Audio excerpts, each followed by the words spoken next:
കേന്ദ്രഭരണത്തിന്റെ അഹങ്കാരത്തിൽ മുസ്ലിം വിദ്വേഷം വളർത്താനും ആരാധനാലയങ്ങളുടെ അന്തസത്തയെ ചോദ്യം ചെയ്യുകയും ഒക്കെ ചെയ്യുന്നത് അങ്ങ് മനസ്സിൽ വച്ചാൽ മതിയെന്ന് BJPക്ക് വ്യക്തമായ സൂചന നൽകിയിരിക്കുകയാണ് സുപ്രീം കോടതി. അതായത് മസ്ജിദുകളുടെ സ്വഭാവം മാറ്റാനുള്ള ഒരു പുതിയ ഹർജിയും ഇനി പരിഗണിക്കാൻ പാടില്ല എന്ന് കീഴ്ക്കോടതികൾക്ക് വ്യക്തമായ നിർദ്ദേശം നൽകിയിരിക്കുകയാണ് സുപ്രീം കോടതി. നിലവിലെ ഹർജികളിൽ സുപ്രീം കോടതി വാദം കേൾക്കാനിരിക്കുകയാണ്. അങ്ങനെ ആ വാദം കേൾക്കുന്നത് വരെ സർവേ അടക്കമുള്ള എല്ലാ ഉത്തരവുകൾ കീഴ്ക്കോടതികൾ നൽകരുത് എന്നും ചീഫ് ജസ്റ്റിസ് തന്നെ അധ്യക്ഷനായ ബെഞ്ച് ഉത്തരവിട്ടിരിക്കുന്നു. അതുകൊണ്ട് കീഴ്ക്കോടതികളിൽ നിന്നും ഇടക്കാല ഉത്തരവോ അന്തിമ ഉത്തരവോ ഇനി പാടില്ല എന്നും കോടതി നിർദ്ദേശിച്ചിട്ടുണ്ട്. നമുക്കറിയാം, സമ്പൽ വലിയ സംഘർഷത്തിലേക്ക് കടന്ന കഥ.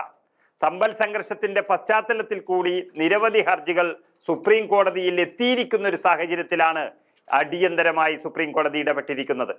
ഗ്യാൻവാപ്പി മസ്ജിദിന്റെ കഥയും നമുക്കറിയാം. ഗ്യാൻവാപ്പി മസ്ജിദിന്റെ പിന്നാലെ കൂടുതൽ പള്ളികളിൽ സർവേ നടത്താനുള്ള കീഴ്ക്കോടതി ഉത്തരവുകൾ സമ്പലിലടക്കം വലിയ സംഘർഷത്തിലേക്കാണ് വഴിവെച്ചത്. മനഃപൂർവ്വം ഒരു വർഗീയ സംഘടനം സൃഷ്ടിക്കുന്ന രീതിയിലാണ് ഹർജികളൊക്കെ കോടതി വഴി വന്നുകൊണ്ടിരിക്കുന്നത്. ആരാധനാലയങ്ങളുടെ 1947 സ്വഭാവം മാറ്റരുത് എന്ന് നിർദ്ദേശിക്കുന്ന നിയമത്തിനെതിരായ ഹർജി നേരത്തെ തന്നെ സുപ്രീം കോടതിയിലെത്തിയിരുന്നു.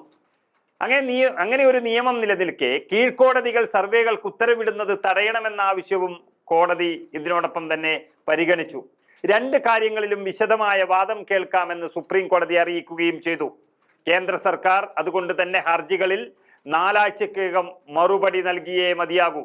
ഇനി ഒരു ഉത്തരവുണ്ടാകുന്നത് വരെ ഒരു ആരാധനാലയത്തിന്റെ കാര്യത്തിലും കീഴ്ക്കോടതികൾ പുതിയ ഹർജികൾ പരിഗണിക്കാനേ പാടില്ല. ഒരിടത്തും സർവേ അടക്കമുള്ള കാര്യങ്ങൾക്ക് നിർദ്ദേശം നൽകരുത് എന്നും ചീഫ് ജസ്റ്റിസിന്റെ ഉത്തരവിൽ പറയുന്നുണ്ട്. 4 പ്രധാനപ്പെട്ട ആരാധനാലയങ്ങളുടേത് ഉൾപ്പെടെ 18 അപേക്ഷകൾ കീഴ്ക്കോടതികളിൽ ഉണ്ട് എന്ന് ഒരു വിഭാഗം കോടതിയെ അറിയിച്ചു. ചീഫ് ജസ്റ്റിസ് സഞ്ജീവ് ഖന്ന അധ്യക്ഷനായ 3-അംഗ ബെഞ്ചാണ് ഹർജികൾ പരിഗണിച്ചത്. BJP നേതാവ് അശ്വിനി കുമാർ ഉപാധ്യായ ഉൾപ്പെടെയുള്ളവരാണ് ഹർജി നൽകിയിരിക്കുന്നത്. ഹർജികൾക്കെതിരെ കക്ഷി ചേരാൻ മുസ്ലിം ലീഗും സമസ്തയും അപേക്ഷ നൽകിയിട്ടുമുണ്ട്. ആരാധനാലയ നിയമം ഭരണഘടനയുടെ അടിസ്ഥാന തത്വങ്ങൾ മുറുകെ പിടിക്കുന്നതാണെന്ന് മുസ്ലിം ലീഗ് വാദിച്ചുകൊണ്ടേയിരിക്കുന്നു. നിയമം റദ്ദാക്കിയാൽ രാജ്യത്തെ മതേതരത്വം തകരുന്നതിന് കാരണമാകുമെന്ന് സമസ്തയും അപേക്ഷയിൽ പറഞ്ഞിട്ടുണ്ട്. അയോധ്യ ഒഴികെയുള്ള ആരാധനാലയങ്ങളുടെ 1947 സ്വഭാവം അതേപടി നിലനിർത്താനുള്ള ഒരു വ്യവസ്ഥയാണ് നരസിംഹറാവു സർക്കാർ കൊണ്ടുവന്ന നിയമത്തിലുള്ളത്. നിയമം നിലനിൽക്കെ കീഴ്ക്കോടതികൾ ആരാധനാലയങ്ങളുടെ സർവേക്ക് ഹർജികൾ പരിഗണിക്കുന്നതിൽ വിമർശനം ഉയർന്നതിനിടെയാണ് സുപ്രീം കോടതി ഇപ്പോൾ വാദം നിശ്ചയിച്ചിരിക്കുന്നത്.